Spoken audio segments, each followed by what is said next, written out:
যে নদীতে দুরন্ত শিশু কিশোরের দল কাটত সাঁতার, চলত ছোট বড় মাঝারি নৌকা, সময়ের বিবর্তনে সেটি সংকুচিত হয়ে এখন আবর্জনার ভাগাড়ে। মাথাভাঙা নদীর তীর ঘেঁষে গড়ে উঠেছিল চুয়াডাঙ্গা শহর।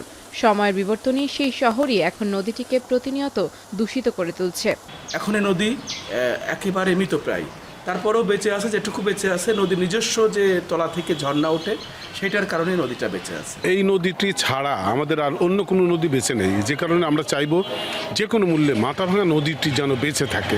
পদ্মার অন্যতম এই শাখা একসময়ের খরস্রোতা ও প্রাণবন্ত নদী এখন নাব্যতা হারিয়ে চিকন নালায় পরিণত হয়েছে।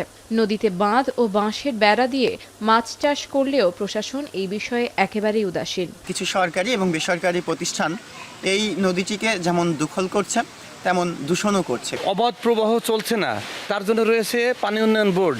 প্রতি মাসের শেষ রবিবারে এই মিটিংটা হয় শুধু দায়সারা এবং কাগজে কলমে।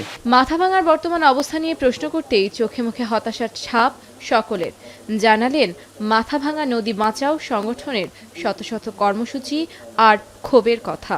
এদিকে মাথাভাঙা নদী নিয়ে বৃহৎ পরিকল্পনার কথাও বলছেন এই কর্মকর্তা। প্রশাসনের সাথে আমরা বারবার বসেছি, এখনো বসতেছি, প্রতি মাসেই বসাবসিটা হয়, কিন্তু কাজের কাজ হয় না।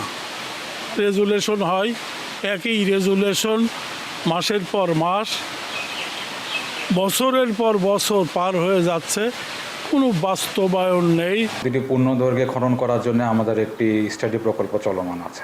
স্টাডি প্রকল্পটি আমরা হাতে পেলে নদীটি যেসব জেলার মধ্য দিয়ে প্রবাহিত হচ্ছে সম্মিলিতভাবে একটি প্রকল্প গ্রহণ করা হবে। পরিবেশ রক্ষায় মাথাভাঙার দূষণ রোধে এখনই পদক্ষেপ না নিলে নদীর প্রাণচাঞ্চল্য, স্নিগ্ধতা ও জীববৈচিত্র্য সংকটের মুখে পড়বে।